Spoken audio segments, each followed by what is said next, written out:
जाने क्यों वह शाम बहुत ही रहस्य भरी थी।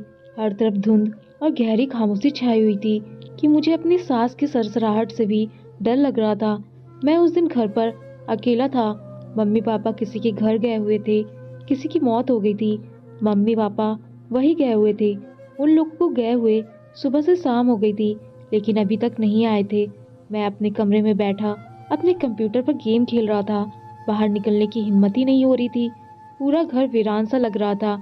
अचानक मुझे बहुत तेज प्यास लगी और मेरा गला सूखने लगा, तो मैं अपने कमरे से बाहर निकला। कमरे में बैठे हुए मुझे पता ही नहीं चला कि कब शाम के साए चारों तरफ फैल चुके थे। घर में हर तरफ अंधेरा ही अंधेरा था। मैंने जल्दी से सारे घर की लाइट्स ऑन की और किचन में जाकर फ्रिज में से पानी की बोतल निकाली। अचानक मेरी नज़र बाहर सड़क पर पड़ी किचन की खिड़की जो बाहर गली में खुलती थी, वहां से मुझे सामने वाले घर का दरवाजा नजर आया, जो अभी अभी खुला था। और अंदर से एक अधेड़ उम्र का इंसान बाहर निकला और उसके पीछे एक लड़की जिसने अपने चेहरे पर मास्क किया हुआ था, मगर उसके हाथ पैरों की गोरी रंगत मुझे यहाँ से भी दिखाई दे रही थी। रात के अंधेरे में उसके सफ़ेद दूधिया हाथ और पाँव दूर से ही चमक रहे थे, जबकि उसके चेहरे का थोड़ा सा हिस्सा ही नजर आ रहा था। मैं मधुचे के आलम में उसी की तरफ देखे जा रहा था कि अचानक से मुझे एहसास हुआ कि जैसे मेरे पीछे से कोई गुजरा है। मैं चौंक कर पीछे मुड़ा, मगर मेरे पीछे कोई नहीं था। और भला होता भी क्यों, क्योंकि इस समय मैं घर में बिल्कुल अकेला था। पानी पीकर मैंने बॉटल फ्रिज में रखी और खिड़की के पास जाकर देखा तो गली अब सुनसान पड़ी थी। ना जाने यहाँ सामने वाला घर किसका था और वह लड़की कौन थी। यही सवाल मेरे दिमाग में कुल बुलाने लगे। मेरा नाम सागर है। मेरा संबंध एक मिडिल क्लास घराने से था। मेरे पापा एक सरकारी नौकर थे, मगर उनकी ईमानदारी ने उन्हें माली तौर पर हमेशा पीछे ही रखा। वरना पापा के बराबर के लोग, वह लोग जो साथ ही नौकरी पर लगे थे, आज सबके पास बैंक बैलेंस था और बंगलों में रहते थे। पापा ने हमेशा ईमानदारी को अहमियत दी और गरीबी में जिंदगी गुजारी। मैं मम्मी पापा की इकलौती औलाद होने के बावजूद बिगड़ा हुआ शहजादा नहीं था, बल्कि पापा और मम्मी ने मेरी परवरिश बहुत ही सख्ती से की थी, ताकि मैं भी उनकी तरह हमेशा ईमानदार की ज़िंदगी जीऊँ और बुरे कामों से दूर रहूँ। मुझे अपने पापा की इस सख्त परवरिश और ईमानदारी से कोई शिकवा शिकायत नहीं थी, बल्कि मेरे पापा तो मेरे आइडल थे। मैं खुद ही उनकी तरह बनना चाहता था, जिनको देखकर बड़े छोटे सब उनकी इज्जत करते थे। मेरी माँ भी पापा जैसे बहुत ही शरीफ औरत थी। पापा ने अपनी नौकरी में किसी तरह का कोई समझौता नहीं किया था। उसी तरह माँ भी घरदारी और लेन देन के मामले में बहुत ही निपट थी। पापा की नौकरी ऐसी थी कि हर दिन 4 साल बाद पापा का ट्रांसफ़र अलग अलग शहरों में होता रहता था। इसलिए मम्मी पापा ने मेरे फ्यूचर का सोचकर यह फैसला किया था कि वह मुझे अपने साथ कभी कहीं तो कभी कहीं लेकर नहीं जाएंगे, क्योंकि इस तरह मेरी पढ़ाई का नुकसान होता। इसलिए पापा ने मुझे 8वीं क्लास से ही दिल्ली के एक बड़े स्कूल में दाखिल करवा दिया था और उसी के हॉस्टल में मेरे रहने का इंतजाम करवा दिया था। स्कूल पूरे होने के बाद वही कॉलेज में एडमिशन ले लिया और बस फिर छुट्टियों में ही घर आया करता था। और इस बार पापा का ट्रांसफ़र नैनीताल के इलाके में हुआ था और मम्मी पापा को वहाँ शिफ्ट हुए 3 महीने ही गुजरे थे जब मैं 2 महीने की छुट्टियों के लिए घर चला गया।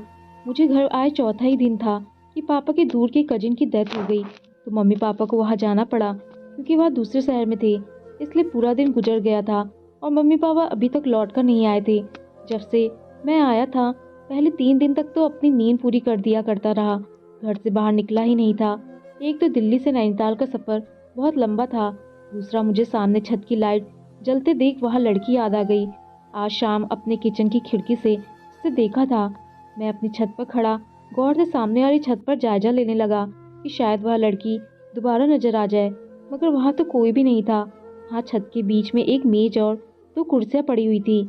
मेज पर कुछ किताबें और चाय का मग भी रखा हुआ था।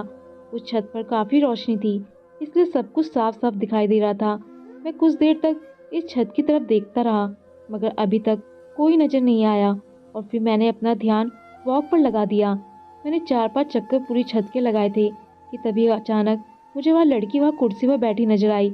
उसकी रंगत उस समय भी चमक रही थी। दुपट्टा गले में झूल रहा था, अब बालों को क्लचर से कैद कर रहा था। वह मेज पर रखी एक किताब पढ़ रही थी। मैं उसे देख रहा था।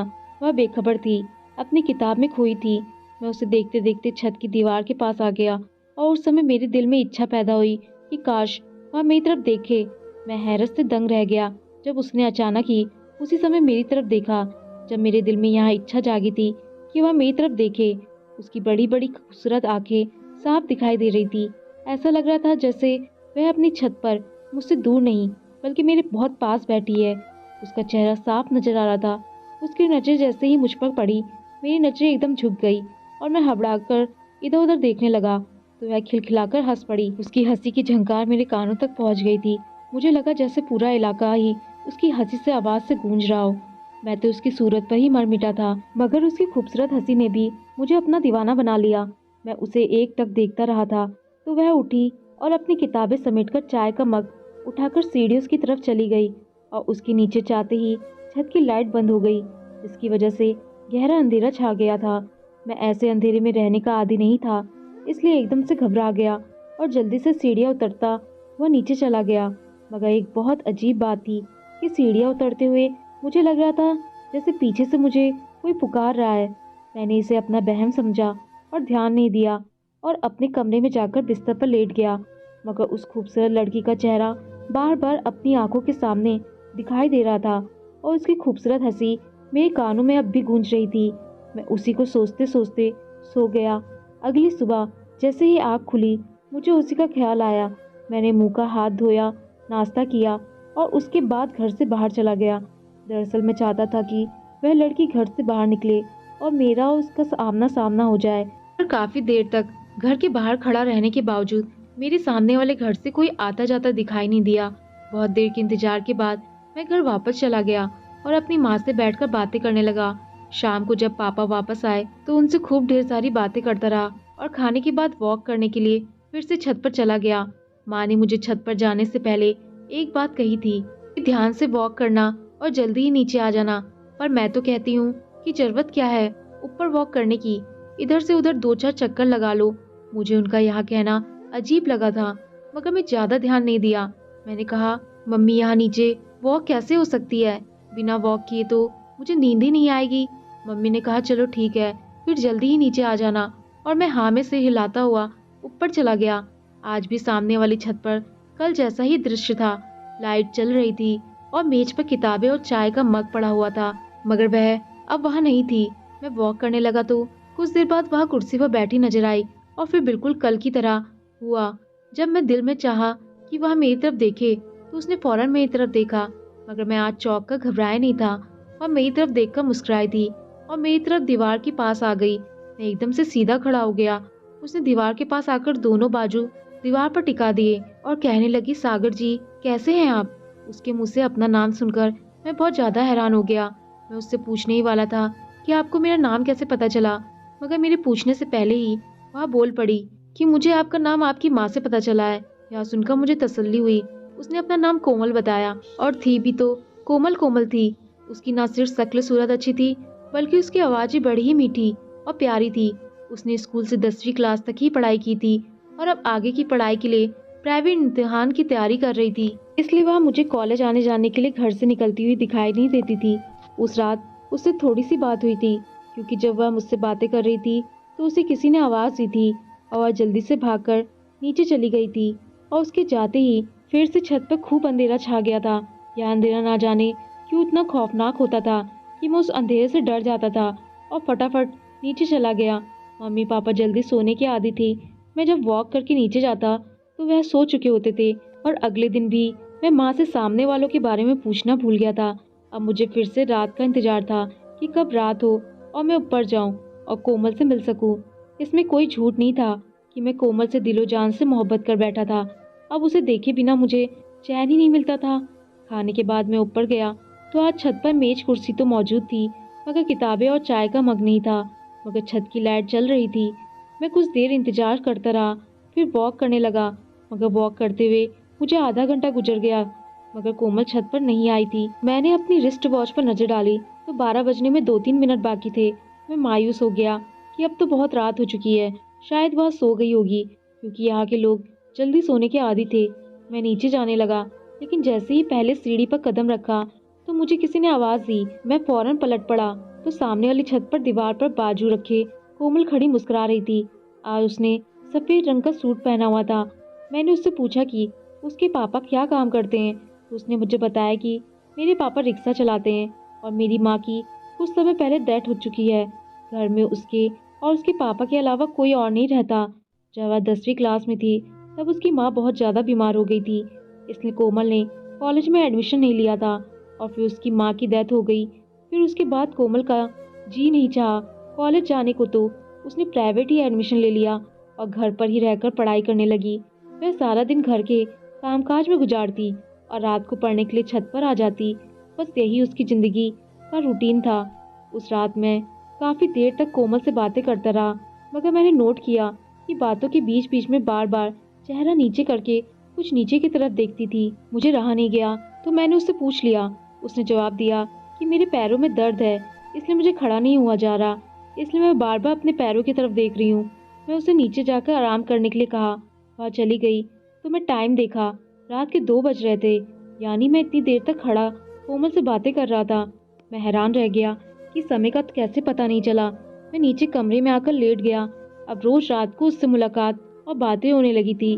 मैं बहुत खुश था क्योंकि वह भी अब मुझसे प्यार करने लगी थी और जिस तरह मैं उससे मिलने के लिए बेकरार रहता था, वह भी मुझसे मिलने के लिए बेकरार रहती थी। लगभग 2 हफ्ते हो गए थे। कोमल ने मुझे मना कर दिया कि तुम अपनी माँ से इस बात का जिक्र मत करना, वरना उनको अच्छा नहीं लगेगा। मैं इसी वजह से अपनी माँ से बात नहीं की थी। मगर एक रात ऐसा हुआ कि कोमल छत पर नहीं आई। मैं बहुत देर तक उसका इंतजार करता रहा, मगर वह नहीं आई तो मैं बेचैन हो गया। अगली सुबह होते ही मैं घर से बाहर जाकर देखा तो कोमल के घर पर ताला लगा हुआ था और ताला भी काफ़ी पुराना लग रहा था। मैं वापस आया और अपनी माँ से पूछा कि सामने वाले लोग कहाँ गए हैं। तो माँ ने एकदम हैरान होकर मेरी तरफ देखा और कहने लगी, कौन सामने वाले? मैंने माँ से कहा कि सामने रिक्शा वाला अंकल और उनकी बेटी रहते हैं ना, और आप तो उनकी बेटी कोमल को जानती हैं, वह आपसे मिल चुकी है ना। मेरी माँ ने मेरी बात सुनकर हैरान और सख्त परेशान नजर आ रही थी। फिर अपना माथा पीट कर बैठ गई और कहने लगी, सागर यह तुम क्या कह रहे हो? बेटा, सामने वाला घर तो 30 साल से बंद पड़ा है और मुझे यह बात बराबर वाली आंटी ने बताई थी और उन्होंने यह भी बताया था इस घर में एक बहुत लंबे समय से एक आत्मा का बसेरा है। इसी वजह से वह घर बिकता ही नहीं है, ना ही किराए पर चढ़ता है। मैं अपनी माँ का मुंह देख रहा था। मैंने अपनी माँ से कहा कि माँ ऐसा कैसे हो सकता है, क्योंकि मैं तो रोज रात को। आगे की बात कहते कहते मैं रुक गया।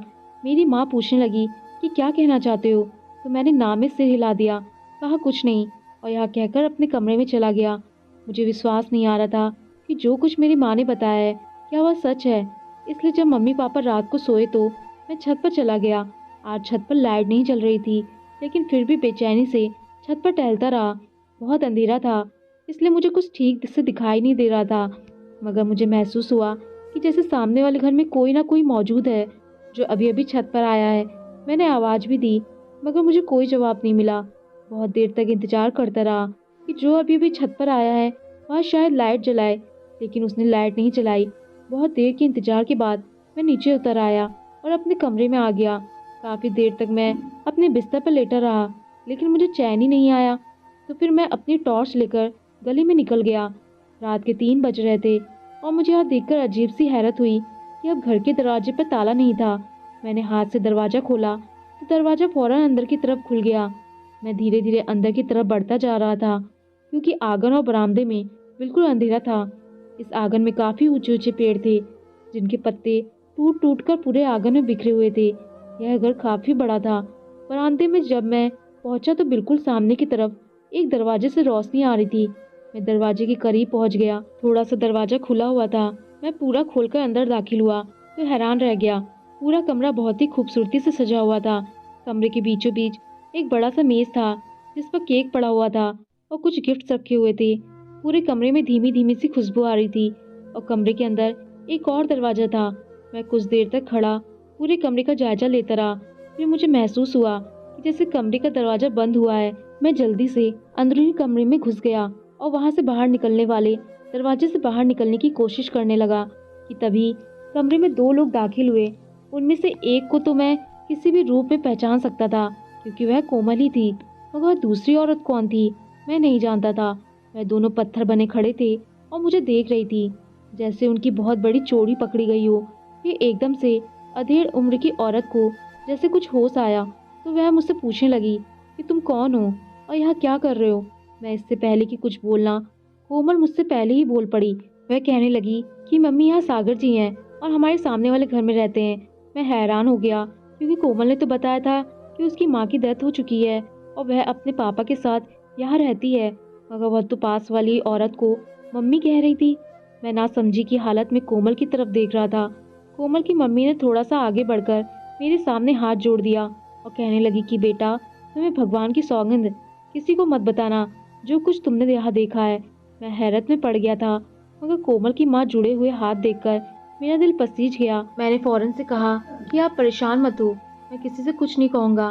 मगर यह सब क्या है? आखिर लोगों से क्या कहना नहीं है? मुझे कुछ समझ नहीं आ रहा था कि आखिर कोमल की माँ कहना क्या चाहती है। और फिर सुबह मम्मी ने बताया था यह घर पिछले 30 सालों से खाली पड़ा है और यहाँ एक आत्मा का वास है। और फिर कोमल ने तो बिल्कुल वैसे ही नजर आ रही थी जैसे 2 हफ्तों से रोज मुझे मिल रही थी, मगर उसकी माँ के बाल बिखरे हुए थे और कपड़े भी अजीब से पहन रखे थे। देखने से मालूम होता था कि जैसे वह कोई मांगने वाली औरत है। इसलिए मैं हैरान परेशान था। कोमल ने मुझसे कहा कि आप बैठ जाए, हम आपको सब कुछ बताते हैं। मैं वहीं पड़े सोफे पर बैठ गया। कोमल की माँ मेरे बराबर सोफे पर ही बैठ गई, जबकि कोमल सामने वाली कुर्सी पर बैठ गई थी। कोमल की माँ ने बोलना शुरू किया। उन्होंने कहा कि बेटा, मेरा संबंध है एक ऐसे खानदान से जहाँ विधवा औरत के साथ अच्छा व्यवहार नहीं किया जाता। अगर उसके साथ बेटी हो तो फिर तो जानी अजाओ में फंस जाती हूँ। मैं जब विधवा हुई उस समय कोमल छोटी सी थी और भी यहाँ 22 साल की हो चुकी है। मगर आज से 30 साल पहले जब मेरे पति ने यहाँ घर खरीदा था तो यह मशहूर था कि यहाँ भूतों का साया है जो किसी इंसान को घर में रहने नहीं देते। मेरे पति ने इन बातों को नहीं माना था, इसलिए उन्होंने यहाँ घर खरीद लिया। मगर अभी घर की मरम्मत का काम जारी था कि इस घर के पीछे वाले आंगन में खुदाई करवाई तो वहाँ से एक लाश बरामद हुई थी, जिसकी वजह से मेरे पति डर गए और इस मकान को कुछ समय के लिए ऐसे ही छोड़कर दूसरा घर किराए पर ले लिया और हम वहीं रहने लग गए। क्योंकि मेरे ससुराल वाले जिन हालात के मालिक थे उनके साथ रहना मुश्किल होता जा रहा था और मेरे पति को यह तसल्ली नहीं थी कि उनकी होने वाली औलाद वहाँ सुरक्षित रहेगी। इसलिए मेरे पति ने अपना हिस्सा मांग कर यह घर खरीदा था, पर हम नहीं जानते थे कि हमें यहाँ रहना भारी पड़ेगा। उन दिनों में उम्मीद से थी, इसलिए कोमल के पापा ने यहाँ रहना ठीक नहीं समझा। हम किराए पर होने लगे, मगर मेरे एक के बाद एक 3 बच्चे पैदा होते गए और तीनों ही मरते चले गए। 5 सालों में मेरे यहाँ 3 बच्चों की पैदाइश हुई थी। हम किराए के घर में ही रह रहे थे। हम अपने मरने वाले बच्चों की वजह से बहुत ज्यादा दुखी थी। हमने पलट कर इस घर के कभी भी खबर नहीं ली थी। यह सालों से बंद पड़ा था और फिर जब शादी के 8 साल बाद कोमल पैदा हुई तो सारे खानदान में बातें बने, क्योंकि मेरे खानदान में लड़कियों को ज्यादा पसंद नहीं किया जाता था। पर कोमल के पापा ने किसी की भी नहीं सुनी। जब कोमल 11 साल की हुई तो एक एक्सीडेंट में कोमल के पापा की डेथ हो गई और तब से मेरे ससुराल वाले मेरे घर के पीछे पड़ गए। हालांकि उनमें से कोई भी कोमल और मेरी जिम्मेदारी उठाने के लिए तैयार नहीं था। उल्टा वह लोग कोमल की शादी ऐसी जगह करना चाहते थे जहाँ से उनको ठीक ठाक पैसा मिलता। इसके अलावा मेरे ससुराल वालों की नज़र इस बंगले पर भी थी, मगर मैं माँ थी। मैं कैसे कोमल की शादी इतनी कम उम्र में किसी बुढ़े से कर देती। मैं कोमल को लेकर इसी घर में रहने का फैसला कर लिया था और हर तरफ यह बात फैला दी कि यहाँ भूत रहते हैं। और बस बात को सच करने के लिए हफ्ते 10 दिन में रात के समय मैं कुछ ऐसा कर देती थी कि यहाँ पर रहने वाले लोगों को विश्वास हो गया था कि यहाँ किसी भूत का साया है। सब लोग मेरे बताए झूठ को सच मानना शुरू कर चुके थे। हमारी जिंदगी ऐसे ही गुजर रही थी। मैं दुनिया में अपनी कोमल को छुपाती फिर रही थी, मगर इस बेवकूफ ने कुछ दिन पहले ऊपर छत पर तुम्हें देखा और तुमसे मोहब्बत कर बैठी और आज तुम यहाँ हमारे सामने खड़े हो। कोमल की माँ की बातें ध्यान से सुन रहा था और समझ भी रहा था कि इलाका किस तरह शाम से वीरान हो जाता है और सन्नाटा छा जाता है। इसलिए हम माँ बेटी इतने साल से भूत वाली बात का भरम रचाई बैठे रहे। मगर मैंने उनसे पूछा कि उनकी गुजर बसर कैसे होती है तो मुझे यह जानकर बहुत दुख हुआ कि कोमल की माँ लोगों के घरों में काम करती है और अब कोमल की शादी कर देना चाहती है। मैं कोमल से खूबसूरत वादा करके अपने घर चला गया। मैंने उसी समय अपनी माँ को पूरी कहानी सुना दी। मेरी माँ भी बहुत हैरान थी, मगर अफसोस भी कर रही थी कि कैसे अपनों की बदौलत ही कोमल उसकी माँ ने इतनी तकलीफ भरी जिंदगी गुजार रही थी। आज कोमल से मेरी शादी को 2 साल गुजर चुके हैं। मेरी माँ ने दूसरे दिन ही जाकर कोमल की माँ से मेरे लिए उसका हाथ मांग लिया था और फिर 1 हफ्ते में ही हमारी शादी हो गई थी। कोमल के पापा की वसीयत के मुताबिक वो बंगला कोमल और मेरे नाम हो चुका था, जिसकी वजह से कोमल का पूरा खानदान खामोश होकर बैठ गया था। आज हम अपने घर में रहते हैं। कोमल की माँ भी हमारे साथ ही रहती है, मगर वह अपना खर्चा अब अपने घर से मिलने वाले किराए से करती है। ये घर जिसमें उन्होंने फैला रखा था कि भूतों का साया है, मगर असल में वहाँ ऐसा कुछ भी नहीं था। कोमल की माँ ने एक हिस्से में किराएदार बिठा दिए थे और वहाँ से अच्छा खासा पैसा आ रहा था जिससे वह अपना खर्चा उठा रही थी। कोमल और मैं एक दूसरे के साथ बहुत खुश थे। दोस्तों, आपको कहानी पसंद आई हो तो लाइक शेयर और कमेंट जरूर करें और चैनल पर नए आए हैं तो चैनल को सब्सक्राइब करना ना भूलें। धन्यवाद।